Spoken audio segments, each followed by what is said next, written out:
After a terrible car accident, I called my husband and asked him to pick me up from the ER. He texted back, "I'm at lunch with my female best friend, can't just leave." I replied, "Okay." What the police officer said when they approached his table at the restaurant made him wish he hadn't left me waiting. The text message arrived while I was still bleeding. "Can't leave lunch with Charlotte right now. Her ex is stalking her. Call an Uber?" "Sorry, babe." I stared at my husband's words through the spiderweb screen of my phone, my dislocated shoulder screaming with every shallow breath, and typed back with my one good hand, "Okay." That single word would end our 8-year marriage, though Tyler didn't know it yet. He was too busy comforting Charlotte Thomas over her latest manufactured crisis to realize his wife was lying in Riverside General's emergency room, choosing between rage and morphine. The nurses had asked me 3 times if they could call someone else. Anyone else. But I kept staring at that message, reading it over and over like maybe the words would rearrange themselves into something that made sense. My husband of 8 years had just suggested I take an Uber home from the emergency room after a car accident that could have killed me. Because Charlotte Thomas, his college friend with the trust fund and the endless romantic disasters, needed him more. This morning felt like a different lifetime now. I'd stood in our kitchen at 6:30 a.m., making Tyler's breakfast exactly how he liked it. 2 eggs over easy, 3 strips of bacon crispy enough to shatter, wheat toast with just a whisper of butter. 8 years of making the same breakfast and I could do it without thinking. My hands knew the motions while my mind wandered to the pharmacy conference dinner that night, where I'd receive my 5-year service award. Tyler had promised to be there. Or rather, he'd said he'd try. "Charlotte's having another crisis," he'd announced over breakfast, his eyes never leaving his phone screen. The soft smile playing at his lips was the one I used to see when I'd walk into a room. Now it belonged to her text messages. Another one? I'd kept my voice neutral while cracking eggs with perhaps more force than necessary. "That's the 3rd crisis this month. Her ex is stalking her. She's scared, Hannah." Marcus, the ex-boyfriend, had been stalking Charlotte for 6 months according to her. Strange how the stalking only seemed to occur on Thursday afternoons when Tyler had his longest lunch break. Strange how it never quite escalated to actually calling the police. I'd wanted to point out these inconsistencies, but I'd learned that defending Charlotte was Tyler's new religion. Instead, I'd reminded him about the pharmacy dinner. His response was predictable. "I'll try to make it, but if Charlotte needs me, she would need him. She always did on Thursdays." The thing about Thursday lunches was that they'd started so innocently I couldn't even be properly angry at first. 6 months ago, Tyler had brought Charlotte into my pharmacy at Riverside General. She needed anxiety medication and Tyler wanted to make sure she got the right treatment. I'd watched from behind the counter as she touched his arm while laughing at something he said. The gesture was casual, intimate, familiar. Tyler had straightened his tie when she complimented it, a peacock preening for attention. "Charlotte's going through a rough divorce," he'd explained that night. "She doesn't have anyone else in town she can really talk to." One lunch became 2. Monthly became weekly. 1 hour stretched to 3. Always on Thursdays when I worked my late shift and wouldn't be home until after 9. I tried talking to him about it last month. We were lying in bed and I could smell her perfume on his shirt. Something expensive and floral that made our bedroom smell like a department store. "Do you think Charlotte might be taking advantage of your kindness?" I'd asked carefully. Tyler had turned to look at me with such genuine surprise that for a moment, I wondered if I was wrong. "Taking advantage? Hannah, she's falling apart. Her ex is psychologically abusing her. He has panic attacks. She needs support. She has parents 20 minutes away. He has a therapist. She has other friends. But she trusts me," Tyler had said, as if that explained everything. As if her trust was more important than our marriage. Eleanor Wilson, Tyler's mother, had cornered me at our wedding reception 8 years ago. She'd had too much champagne, and her words came with the sharp edges of truth that alcohol tends to reveal. "You're good for him," she'd said, not as a compliment but as an assessment. "Tyler needs someone practical. Someone who won't let him drift. You'll keep him grounded." I'd thought she was welcoming me to the family. Now I understood she'd been hiring me for a position. Tyler's keeper. The practical one who worked 12-hour shifts while he played at his father's accounting firm, taking 3-hour lunches without consequence. The morning of the accident, I'd watched Tyler get ready for work with the attention of someone memorizing details. He wore the burgundy tie Charlotte had complimented last week, the one I'd given him 2 Christmases ago that had lived in his closet until she'd mentioned how it brought out his eyes. His cologne was stronger than usual. He trimmed his beard with unusual precision. "Big meeting today?" I'd asked. "Just Thursday," he'd replied, and we both knew what that meant. I'd left for my shift at the hospital thinking about when we'd stopped really seeing each other. When did I become furniture in my own marriage? When did his phone become more interesting than conversations with his wife? The questions followed me through my morning routine at the pharmacy, through the lunch break I ate alone in the break room, through the afternoon that would end with my car crumpled against a concrete barrier and my shoulder forced from its socket. The irony wasn't lost on me that I'd spent the morning filling prescriptions for Charlotte's anxiety medication. The same medication she'd needed for 6 months of Thursday crises that never seemed to resolve. The same medication that gave her a reason to text my husband at all hours with questions about side effects and dosage adjustments. Now, lying in the emergency room with monitors beeping around me, I thought about all the Thursday nights I'd come home to find Tyler already in bed, pretending to be asleep. The credit card charges at the Sterling room that were always just a little too high for a lunch between friends. The way he'd started keeping his phone face down during dinner. Officer Morrison appeared at my bedside again, her expression carefully professional. "Mrs. Wilson, we've tried calling your husband 3 more times. The calls are going straight to voicemail now." He turned off his phone rather than be interrupted during his lunch with Charlotte. The recognition of that fact settled over me like a blanket made of lead. Tyler had actively chosen to be unreachable while his wife lay in the emergency room. "Officer Morrison," I said, my voice surprisingly steady despite the medication making everything feel distant and foggy. "I know exactly where my husband is. The Sterling room on 5th Street. He's at his usual table by the window with Charlotte Thomas." I paused, tasting blood from where I'd bitten my lip. "Would you mind delivering the message in person? I'm worried he doesn't understand how serious this was." Officer Morrison studied my face for a moment, and I saw understanding dawn in her expression. "We can certainly do that, Mrs. Wilson. The Sterling room, you said?" "Every Thursday," I confirmed. "Like clockwork." The pharmacy clock showed 6:47 p.m. when Margaret, my supervisor, caught me at the door with my coat already half on.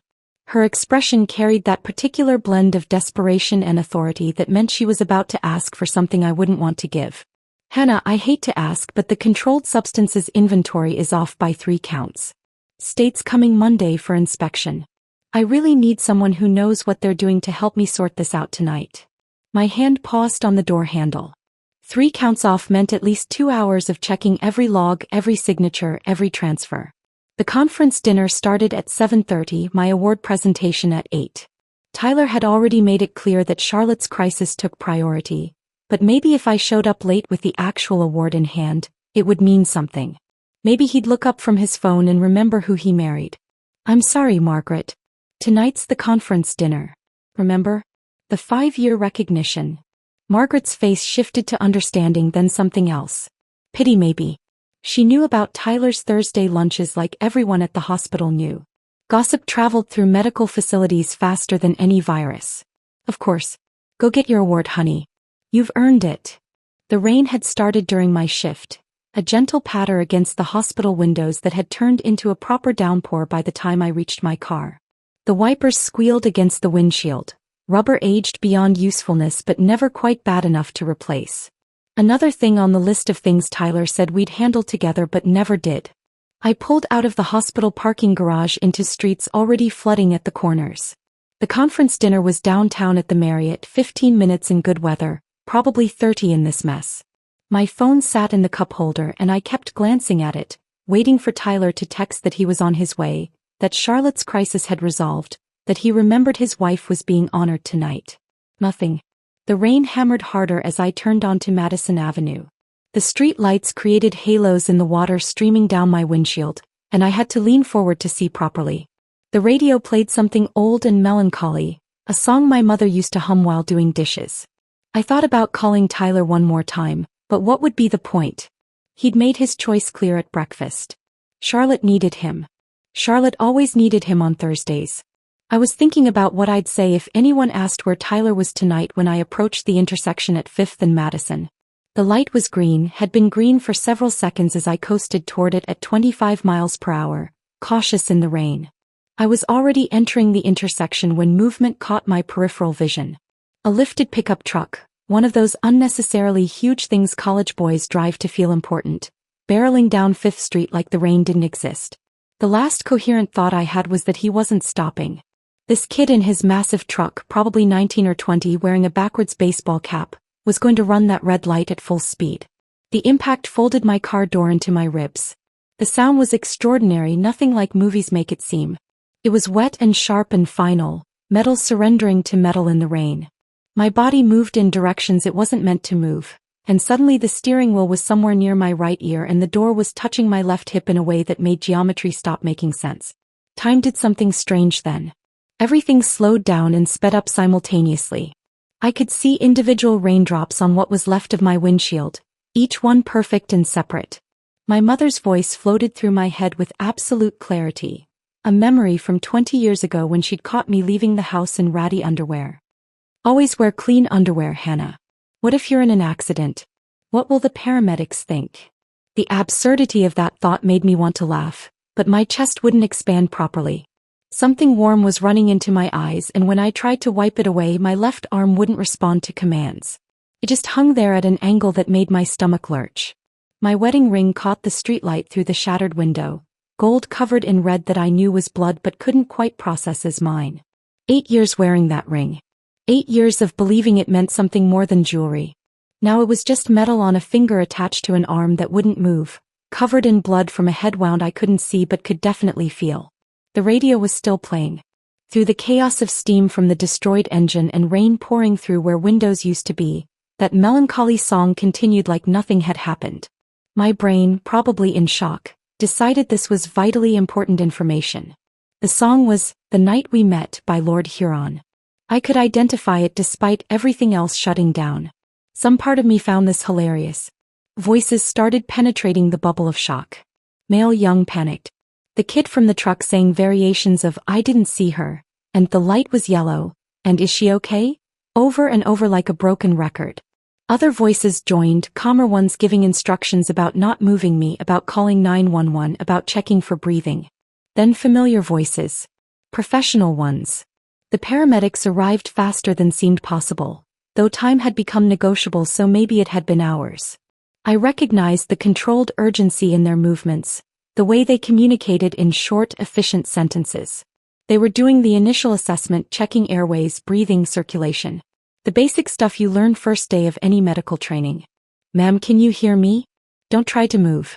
We're going to help you." The young paramedic leaning over me couldn't have been older than 25. Her partner looked even younger. I wanted to tell them I knew what they were doing, that I understood the medical terminology, that I worked at Riverside General. But when I opened my mouth, what came out was dislocated shoulder, possible concussion, multiple lacerations to the forehead and scalp. They exchanged glances over my head, the look medical professionals share when a patient might have head trauma but is speaking too clearly to dismiss. "Are you a medical professional?" the older one asked while establishing for access with practiced ease. "Pharmacy. Riverside General. Was supposed to be at dinner. 5-year award." The words came out disconnected, like beads from a broken necklace scattering across pavement. They worked around me with choreographed efficiency. Cervical collar to protect my spine. Careful examination of the shoulder that made me see stars despite whatever they'd pushed through the fore. Pressure on the head wound that was apparently more impressive than I'd realized based on how quickly they moved after seeing it. "We're going to extract you now. This might hurt." Might hurt was medical professionals speak for. This is going to be agony. They cut away what was left of my door with tools that sounded like angry metal wasps. Every movement sent fire through my shoulder and ribs. I focused on their faces, on the rain hitting their uniforms, on anything except the pain that made breathing feel like drowning in reverse. That's when Officer Janet Morrison appeared at the ambulance doors as they loaded me in. I knew her face immediately despite the fog of shock and medication. She picked up her mother's blood pressure medication every month, always chatty, always asking about my family, my husband, my life. "Hannah. Oh honey, it's Janet Morrison. You're going to be okay. We need to contact someone for you. Who should we call? The automatic response came without thought, programmed by 8 years of marriage. Tyler Wilson. My husband.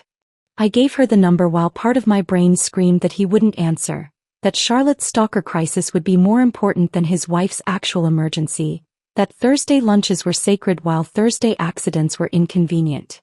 The ambulance doors closed with a definitive thud that seemed to seal me into a different world entirely. The ride to Riverside General took 12 minutes according to the digital clock above my head, though time had become elastic and unreliable since the moment that pickup truck had rearranged my evening plans along with my skeletal structure. The emergency room ceiling tiles came into focus slowly as they transferred me from the ambulance gurney to a hospital bed. Someone had tried to make them cheerful once, painting tiny clouds in some of the squares, but years of fluorescent light exposure had yellowed them into something that looked more like old teeth than sky. I counted them while Dr. Webb manipulated my shoulder, his hands professional and surprisingly gentle for someone who looked like he'd been awake for 36 hours straight. This is going to hurt, he warned, which was doctor speak for prepare yourself for agony. On 3. 1, 2. He pulled on 2. The grinding pop of my shoulder sliding back into place sent white lightning through my entire left side. Stars exploded across my vision, and for a moment I was somewhere else entirely, remembering Tyler last month when I'd asked him to open a jar of pickles. You're stronger than you pretend to be, Hannah, he'd said with that particular tone of mild annoyance he'd perfected over 8 years. You don't need me for everything. The irony of that memory hit harder than the pain medication they were pushing through my fore. Here I was with a legitimately dislocated shoulder, not pretending anything, and Tyler was nowhere to be found. I wondered if he'd believe this was real or if he'd think I was being dramatic about this too, the way he claimed I was dramatic about Charlotte monopolizing his time. There we go, Dr. Webb said, satisfaction evident as he tested the joint's mobility. Clean reduction. You'll be sore for a few weeks but no permanent damage. Nurse Patricia appeared at my bedside as Dr. Webb moved on to his next patient. Patricia had been working emergency for 20 years, and it showed in the careful way she held herself, like she'd learned to carry other people's traumas without letting them seep into her bones. Her expression held that particular combination of sympathy and professionalism that suggested she had news I wouldn't want to hear. Honey, we've been trying to reach your husband. The contact number you gave Officer Morrison. She held up the department phone, showing the call log. 3 attempts, straight to voicemail each time. 3 calls. 3 times the hospital had tried to inform Tyler his wife was in the emergency room. I knew exactly where he was, could picture him at the Sterling room with his phone face down on the white tablecloth, giving Charlotte his complete attention while she detailed whatever fictional crisis justified his absence. But knowing and accepting were different things entirely. Let me try, I said, reaching for my phone with my good hand. The screen was a spider web of cracks from the accident, but it still worked. My fingers shook as I typed, though I couldn't tell if it was from the medication or from the fear that I already knew how this would play out. Had an accident. I'm at Riverside General ER. Dislocated shoulder, concussion. Can you come get me? The message showed delivered immediately. Then those 3 dots appeared and my heart did something stupid and hopeful in my chest. He was typing. He'd seen it. Maybe the calls hadn't gone through properly. Maybe he'd been in a meeting. Maybe there was still a reasonable explanation that didn't involve him choosing Charlotte over his injured wife. The dots disappeared and reappeared several times, like he was writing and deleting, trying to find the right words. Each time they vanished, my hope dimmed a little more, until finally his response arrived with the gentle vibration that had once made me smile when I saw his name on my screen. Can't leave lunch with Charlotte right now, her ex is stalking her. Call an Uber? Sorry babe. I read it 3 times, certain I was misunderstanding something. The concussion must be affecting my reading comprehension. Surely my husband of 8 years hadn't just suggested I take an Uber home from the emergency room. Surely he hadn't prioritized Charlotte's recurring Thursday drama over his wife's actual medical emergency. But there it was in black and white, or rather in the blue and gray of our text conversation. 23 words that managed to capture everything wrong with our marriage in a single message. The casual dismissal. The prioritization of someone else's manufactured crisis. The suggestion that I handle my own emergency transportation like I'd gotten a flat tire instead of nearly died. Something broke inside my chest as I stared at that message. Not my heart exactly, though that was certainly involved. It was bigger than that, more structural. The framework that had held my life together for 8 years. The basic belief that when it really mattered, when the chips were down and everything was falling apart, Tyler would choose me. Would choose us. Would remember the vows he'd made in front of our families and friends. Patricia was still standing there, watching my face change as I processed my husband's response. She'd probably seen this exact scenario play out hundreds of times in different variations. The spouse who couldn't be bothered. The partner who had somewhere more important to be. The emergency contact who wasn't interested in the emergency. "Is someone else coming to get you, honey?" she asked gently. I looked at my phone again, at Tyler's message sitting there like evidence in a case I hadn't realized I was building. Then I looked at Patricia, at her kind face that had seen too much disappointment to be surprised by any of it anymore. "No," I said, and my voice sounded strange to my own ears. Decided. "But I need to make another call." I scrolled through my contacts until I found Officer Morrison's number, still saved from when she'd given it to me months ago during the pharmacy break-ins. She answered on the second ring, her voice warm with concern. "Hannah, how are you doing, honey? I've been worried." "I'm stable, thank you." "Janet, I have an unusual request." My voice remained steady despite the earthquake happening inside my chest. "My husband isn't answering his phone, but I know exactly where he is. The Sterling Room on 5th Street. He's at his usual table by the window with Charlotte Thomas." There was a pause on the other end, and I could feel Janet processing what I was really asking.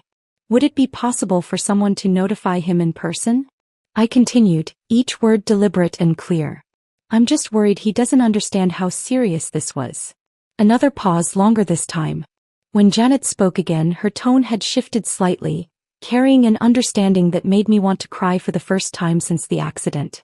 "We can certainly do that, Hannah." "The Sterling Room, you said?" "We'll send officers right over." "Thank you." "He'll be at the table by the window. The one with the view of the city. With Charlotte Thomas.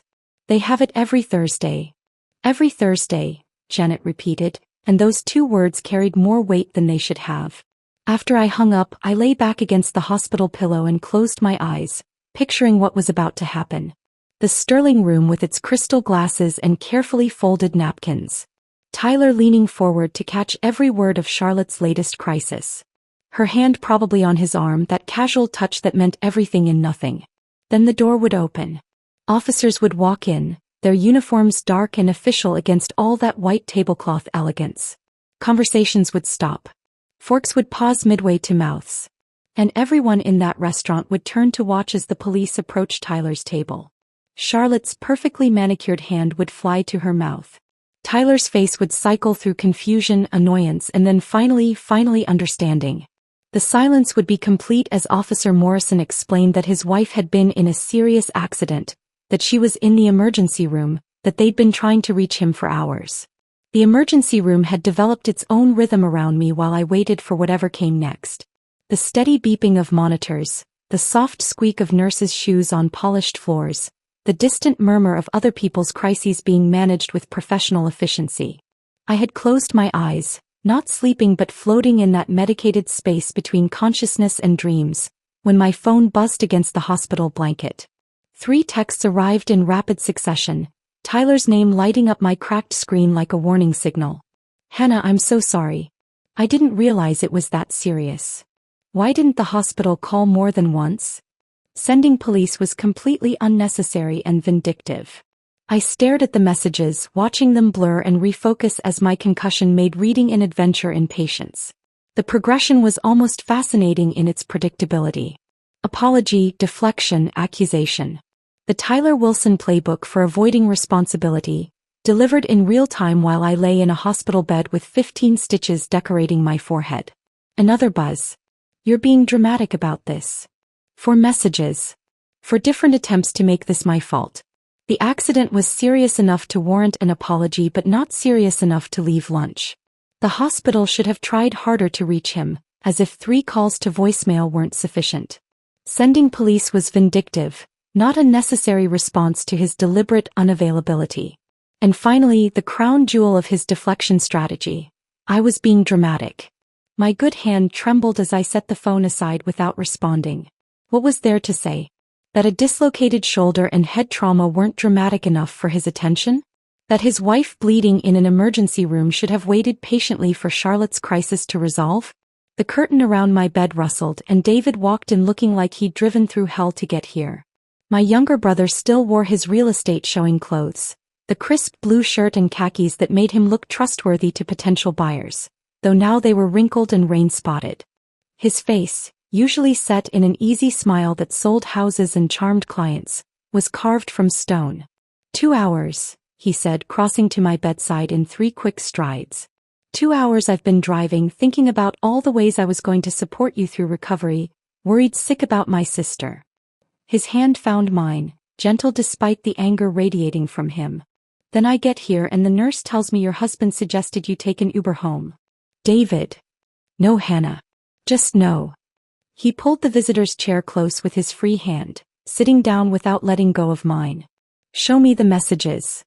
I handed him my phone, watching his face transform as he read Tyler's texts. The progression was almost theatrical. Disbelief, anger, then something colder and more calculated that I recognized from his business dealings. This was David in acquisition mode, except instead of property he was calculating the complete removal of Tyler from my life. 8 years, he muttered, still scrolling through the messages. 8 years I've watched him treat you like staff instead of a wife. But this is next-level selfishness. He pulled out his own phone, fingers flying across the screen with practiced efficiency. I'm calling Martinez, the locksmith. He owes me a favor. Can have your locks changed by tomorrow morning. David, I don't know if. And Morrison Moving Company. They specialize in quick extractions. Divorce situations, domestic problems, that sort of thing. Very discreet, very professional. The speed of it made my head spin more than the concussion. It's been 8 years, David. I can't just what? Demand basic human decency from your husband? Expect him to show up when you're in the hospital? His voice softened slightly, but his fingers never stopped typing. Hannah, he chose lunch with another woman over your medical emergency. There's no coming back from that. My phone buzzed again. Not Tyler this time, but an Instagram notification. Charlotte Thomas had sent me a message. I almost didn't open it, too exhausted to deal with whatever drama she wanted to share, but curiosity won. The message was longer than expected, and reading it felt like watching the final piece of Tyler's carefully constructed image crumble into dust. Hannah, I'm mortified by what happened today. When the police arrived at our lunch, I was shocked Tyler hadn't left immediately after your text. I asked him why he didn't go to you right away. I had to pause, my vision swimming slightly before continuing. He said you were always exaggerating things for attention, that you were probably fine and just trying to manipulate him into leaving. Even after the officers explained about the accident, he kept insisting you were being dramatic. I've never been so disgusted with someone in my life. David was reading over my shoulder now, his expression darkening with each word. I had no idea you were actually hurt. He made it sound like you had a tender bender and were making it into something bigger. I'm so sorry for unknowingly participating in this. Tyler is no longer welcome in my life. I hope you recover quickly and find the support you deserve. The message sat there like evidence in a trial I hadn't realized was happening. Tyler had not only dismissed my accident to me but had actively portrayed me as manipulative and attention-seeking to Charlotte.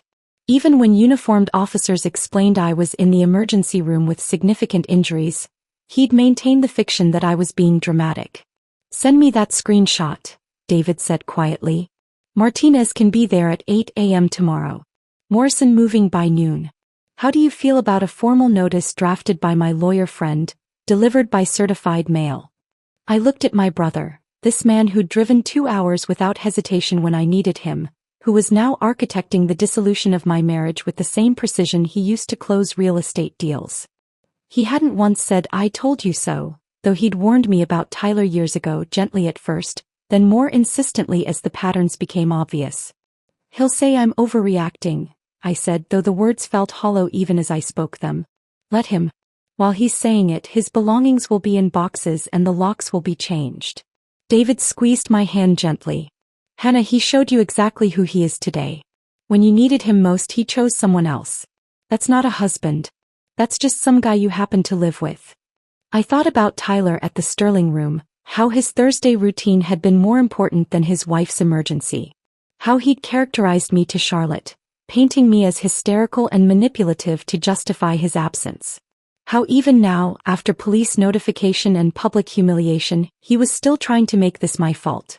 "Call Martinez," I said, my voice steady despite everything. "8 a.m. tomorrow."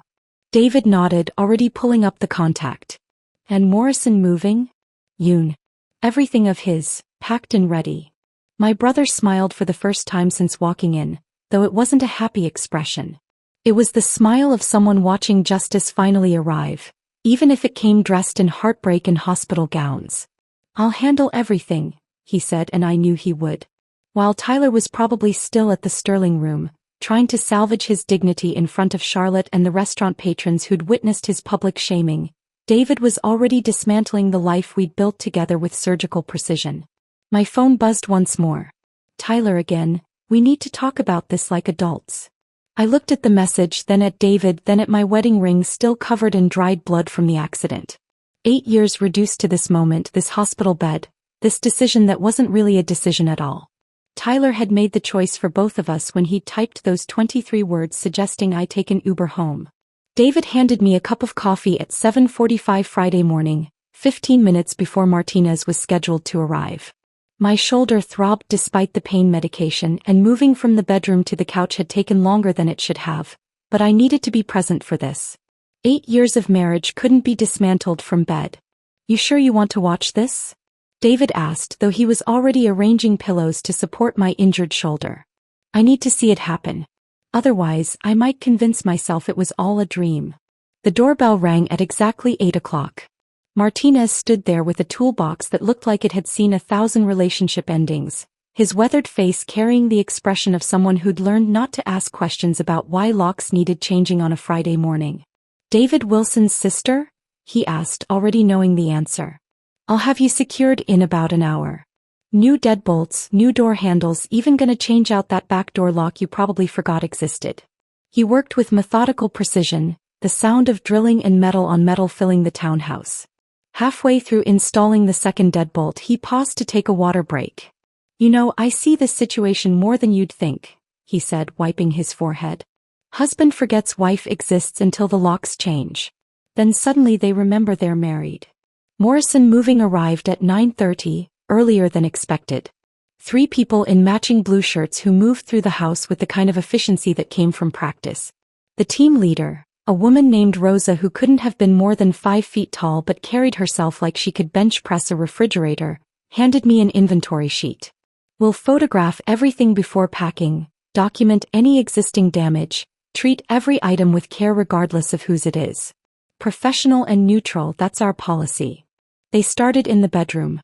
I could hear them working while I sat on the couch, David beside me with his laptop, drafting emails and making phone calls with quiet efficiency. The sound of tape being pulled from rolls, the soft thud of items being placed in boxes, the occasional question about whether something was mine or his. "The Rolex," Rosa called out.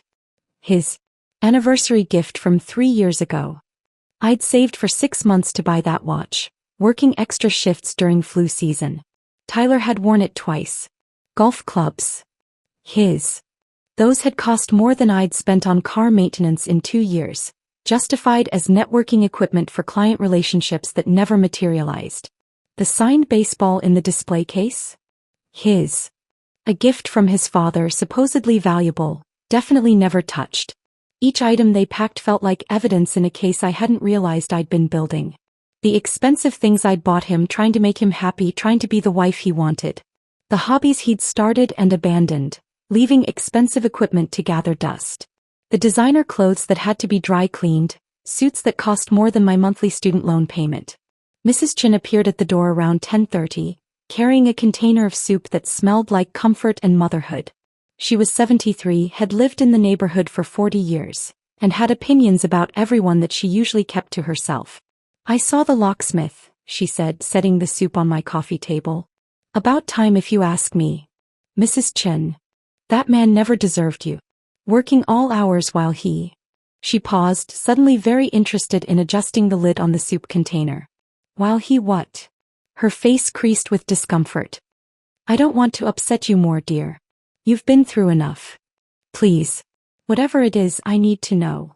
She sighed, settling into the chair across from me with the careful movements of someone whose joints protested most activities. That woman, the one with the white BMW? She's been coming by on Tuesday afternoons sometimes. When you're at work. Stays for an hour or two. Charlotte drove a white BMW. Tuesday afternoons I always worked late, preparing for the Wednesday morning inventory. The information clicked into place like a combination lock finding its numbers. How long? Maybe 3 months. I didn't want to say anything without being sure, and then I wasn't sure how to bring it up, and... It's okay, Mrs. Chen. Thank you for telling me. She reached over and patted my good hand. I brought divorce soup. My mother's recipe. Fed it to myself 40 years ago when I left Mr. Chen.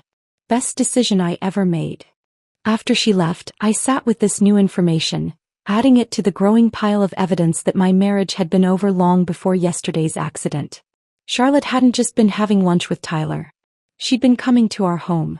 To our bed, probably, while I filled prescriptions and counted pills and worked extra shifts to pay for his expensive tastes. Hannah. Rosa stood in the hallway with a question on her face. The home office. There's a lot of paperwork. How do you want us to handle it? I made myself stand, David's hand on my good arm for support, and walked to what had been Tyler's office. His degrees on the wall, his father's company certifications, photos of him at golf tournaments and business dinners. All of it a carefully constructed image of success that I'd been funding for 8 years. Pack it all. Everything that's his. The wedding photos? I looked at our wedding picture on his desk. Both of us smiling, unaware that I was being hired for a position rather than entering a partnership. Especially those. David's phone rang. His lawyer friend, from the sound of the conversation. I could hear him dictating terms, precise legal language that transformed my emotional disaster into paperwork. Termination of cohabitation. 48 hours for retrieval. No direct contact. All communication through designated representative. By noon, our townhouse had been transformed. 63 boxes lined the entryway, each one labeled with Tyler's name and a general description of contents. The walls showed pale rectangles where his pictures had hung. The closet looked cavernous with just my clothes. The bathroom counter suddenly had space for my things to spread out instead of being crammed into one corner. This needs your signature, David said, presenting the formal notice his lawyer friend had drafted. It was beautiful in its simplicity. No emotion, no accusations, just facts. Tyler's belongings were packed. He had 48 hours to collect them. The locks had been changed. Any attempt at direct contact would be considered harassment. I signed it with my good hand, the pen awkward but manageable. It felt like signing discharge papers for a patient who'd been taking up bed space for far too long, preventing someone who actually needed care from getting help. I'll have this delivered by certified mail, David said. He'll get it today. He'll say I'm overreacting. That I'm being dramatic. Let him say it to the boxes. Rosa approached with her final inventory sheet. 63 boxes total. Everything photographed and documented. We can store them if they're not picked up within the specified time frame. 63 boxes. 8 years of Tyler's presence in my life reduced to a number on a moving company's form. It seemed both too many and not enough to show for nearly a decade of marriage. Thank you, I told Rosa, meaning it. She'd handled his things with more care than he'd shown for my emergency. Honey, this is what we do, she said, her professional mask slipping just slightly. And between you and me, the ones who prioritize lunch dates over hospital visits? They usually end up realizing what they lost about 3 months too late. The doorbell camera alert came at 2:47 Saturday afternoon. David was in the kitchen making sandwiches, insisting I needed to eat something besides Mrs. Chen's divorce soup, when my phone buzzed with the motion detection notification. I almost didn't look, thinking it might be a delivery driver or someone turning around in the driveway. But something made me open the app. Tyler stood on the doorstep looking like someone had removed his batteries. His usually perfect hair stuck up at odd angles, yesterday's work shirt wrinkled and untucked on one side. Behind him, Eleanor Wilson emerged from her black Mercedes wearing sunglasses despite the overcast sky, her mouth set in a line so tight it could have been drawn with a ruler. They're here, I said to David, who immediately abandoned the sandwiches to stand behind me, watching the small screen over my shoulder. Tyler raised his hand toward the doorbell, then let it drop. He turned to look at his mother, who was already approaching with the determined stride of someone handling an unpleasant but necessary task. Through the camera's audio, I could hear their conversation. "Just ring it, Tyler." She changed the locks. "She's not going to answer." "Then we use the intercom." "Stand up straight. You look pathetic." Eleanor pressed the doorbell with one manicured finger, the sound echoing through my townhouse like a judge's gavel. I didn't move from the couch. David squeezed my good shoulder gently, a silent reminder that I wasn't alone this time. After 30 seconds, Eleanor pressed the intercom button. Her voice crackled through the speaker with the same tone she'd used at family dinners when asking the housekeeper to clear the plates. "Hannah, this is Eleanor Wilson. We're here to collect Tyler's belongings as specified in your notice. Please confirm the items are ready for removal." Not, "How are you feeling after your accident?" Not, "I'm sorry this happened." Just business, which was honestly more honest than she'd been in 8 years of pretending I was good enough for her son. David reached over and pressed the respond button. "Mrs. Wilson, this is David, Hannah's brother. The boxes are in the entryway. The door will unlock remotely. Please complete the removal within 30 minutes. There was a pause before Eleanor responded, her voice even colder. "Understood."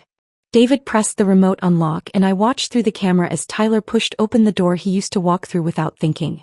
He stopped just inside the threshold, staring at the wall of boxes like they were written in a foreign language.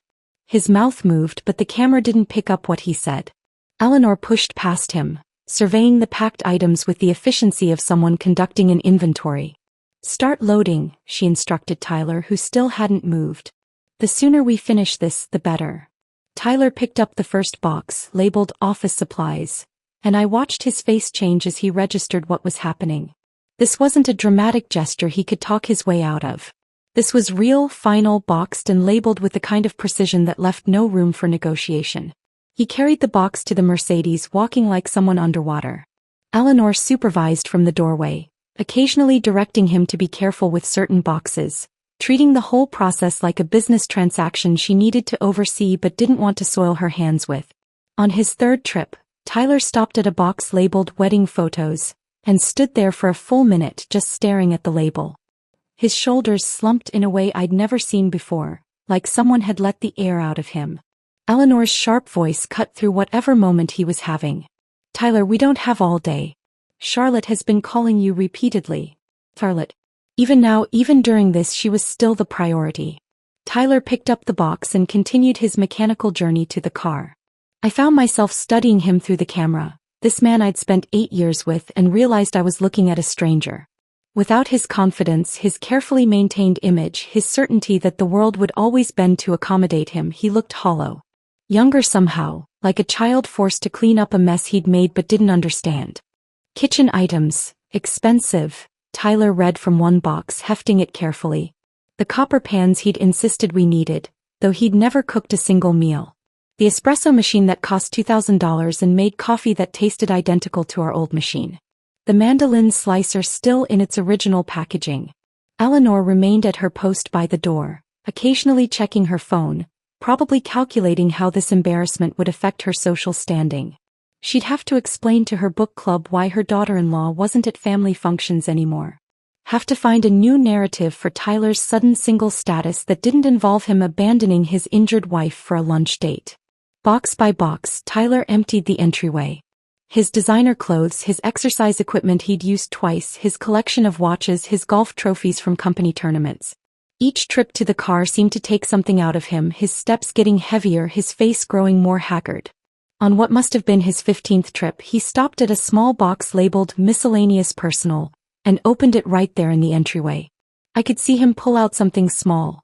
His college class ring, maybe, or the cufflinks his grandfather had left him. He stood there holding whatever it was, his back to the camera, shoulders shaking slightly. "Tyler." Eleanor's voice was sharp enough to cut glass. "This is neither the time nor the place for dramatics." Dramatics. The same word he'd used about my accident. It must have been a family favorite, pulled out whenever emotions threatened to make things inconvenient. He closed the box and carried it out, but when he came back for the next load, his eyes were red. Whether from tears or lack of sleep, I couldn't tell, and found I didn't particularly care. The whole process took 22 minutes. 8 years of accumulation, 22 minutes of removal. Tyler made one last sweep of the entryway, checking for anything missed, and for just a moment he looked directly at the doorbell camera. Our eyes met through the digital divide and I saw something I'd never seen before in his face. Understanding. Not regret exactly, not an apology, but a recognition of what he'd thrown away for a Thursday lunch. Eleanor appeared beside him. Is that everything? Yeah, Tyler said, his voice barely audible through the speaker. That's everything. Eleanor reached for the intercom one last time. The items have been collected. Tyler wanted me to. She paused and for the first time her composure cracked slightly. He wanted me to tell you he left his house key on the kitchen counter last week. Last week. Before the accident. He'd already been pulling away, probably planning his exit strategy while I was working extra shifts and making his breakfast. The information should have hurt, but instead, it felt like the final piece of a puzzle clicking into place. They left without another word. The Mercedes pulling away with 63 boxes of Tyler's life crammed into its trunk and back seat. I watched until the car turned the corner and disappeared, taking with it 8 years of my life I'd never get back but no longer wanted. David helped me stand and together we walked through the townhouse. The bathroom counter looked enormous without Tyler's arsenal of products. The closet seemed to echo with all its empty space. The living room wall showed pale rectangles where his diplomas and awards had hung, like ghosts of achievements that had never been quite as impressive as he'd pretended. I stood in the empty living room for a moment longer, running my good hand along the wall where Tyler's diploma had hung.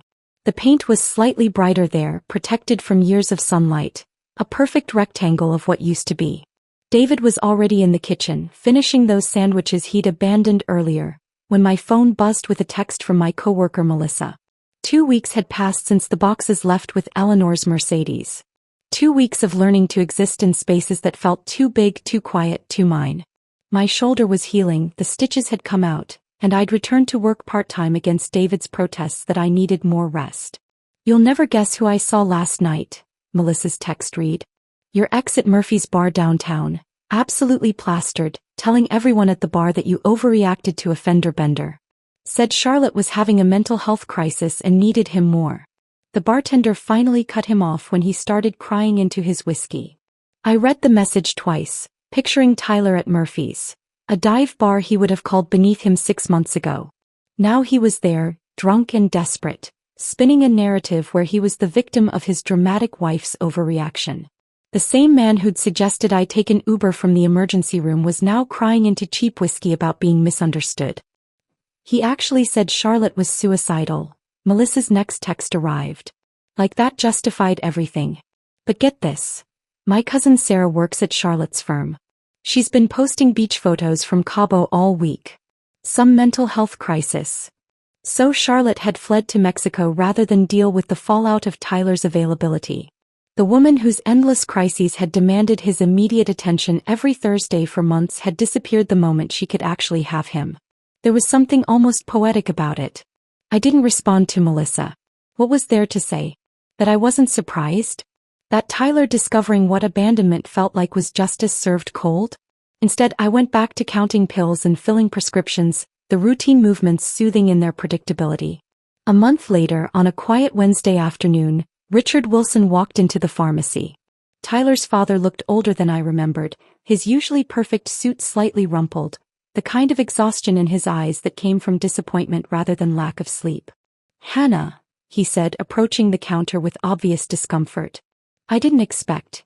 That is, I usually go to the CVS across town. Your blood pressure medication? I asked, already pulling up his profile in our system. Professional, neutral, like he was any other customer. Yes. The doctor increased the dosage.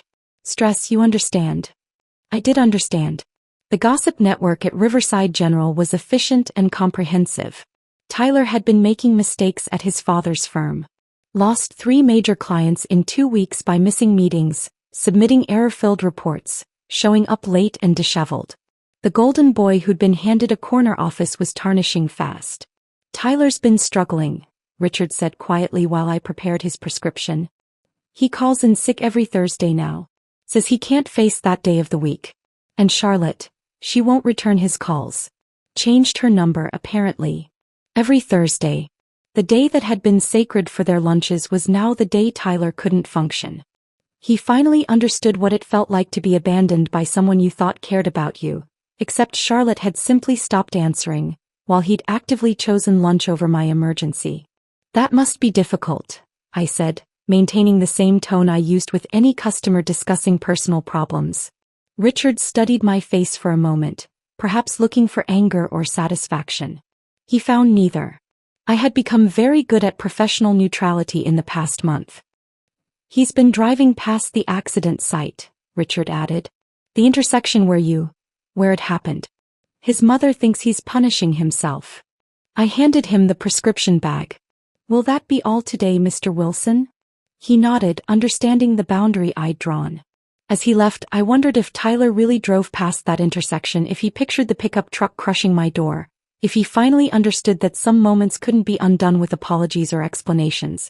2 months after the accident, exactly 2 months to the day, a 3-page email appeared in my inbox before my automatic filter could catch it. Tyler had used a different email address, probably created just for this purpose. The subject line read, "Please read, I finally understand." Against my better judgment, I opened it. The email was a masterpiece of manipulation dressed as revelation. He claimed stress from work had clouded his judgment. Charlotte had told him she was having suicidal thoughts, though she was currently posting sunset photos from Cabo. His anxiety disorder, never previously mentioned in 8 years, had made him freeze in crisis situations. He'd been in therapy for 2 weeks. He'd driven to the accident site and finally understood the trauma I'd experienced 2 months too late. "I see now how wrong I was," he wrote. "When I stood at that intersection, I imagined you trapped in the car, bleeding, afraid, reaching out to me, and I wasn't there. I was eating overpriced salmon while you were fighting for your life." The salmon detail was oddly specific and somehow made everything worse. He remembered what he'd been eating while I bled. "We could try counseling," the email continued. "I've already found a therapist who specializes in trauma and relationship repair. I know I failed you, but doesn't 8 years deserve a second chance?" 8 years. He was right about the time but wrong about everything else. 8 years didn't deserve anything. 8 years was just time spent, not automatic credit toward forgiveness. I read the email once, then set up an automatic filter for his new address too. Any email containing Tyler or Wilson would go straight to trash. No notification, no temptation to read, just digital silence. David called that afternoon while I was on my lunch break, his voice carrying barely suppressed amusement. "You're not going to believe what happened today. Tyler showed up at your office?" Showed up is understating it. He was waiting in the parking lot at 7 a.m., looking like he'd slept in his car, begging me to talk to you, saying he'd made the biggest mistake of his life. I could picture it perfectly. Tyler, who'd always been so concerned with appearances, now desperate enough to ambush my brother in a parking lot like something from a bad movie. Security had to escort him out? I guessed. After he started shouting about true love and second chances. The whole office watched through the windows.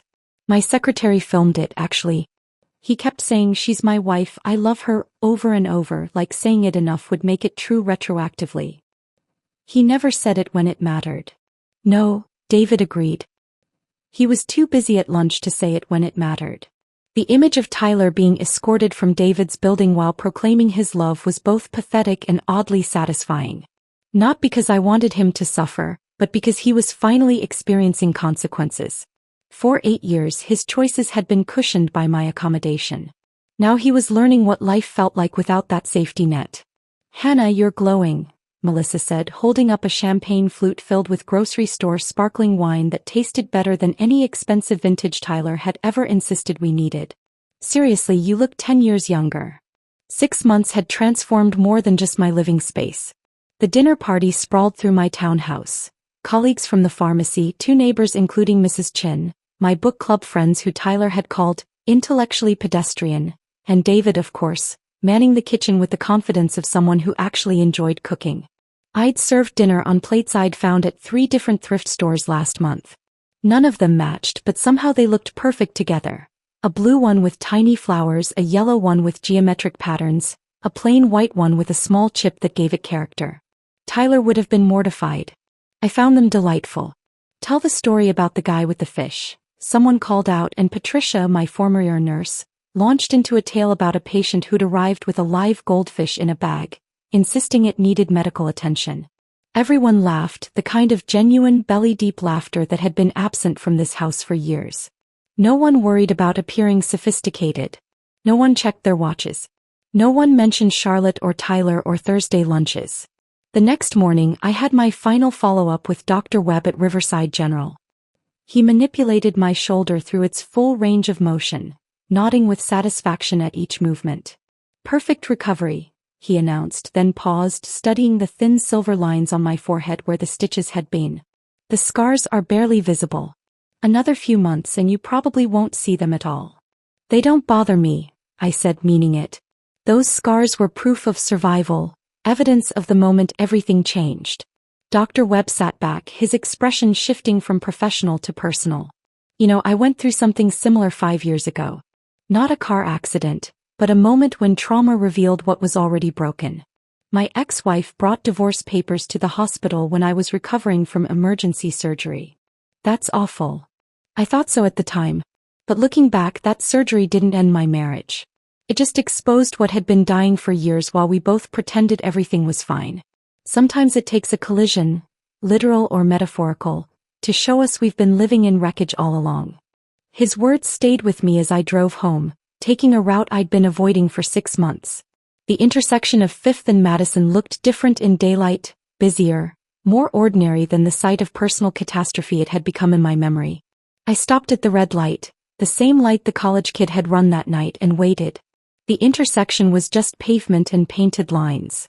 No evidence of the accident remained, no skid marks or broken glass, nothing to mark it as the place where my life split into before and after.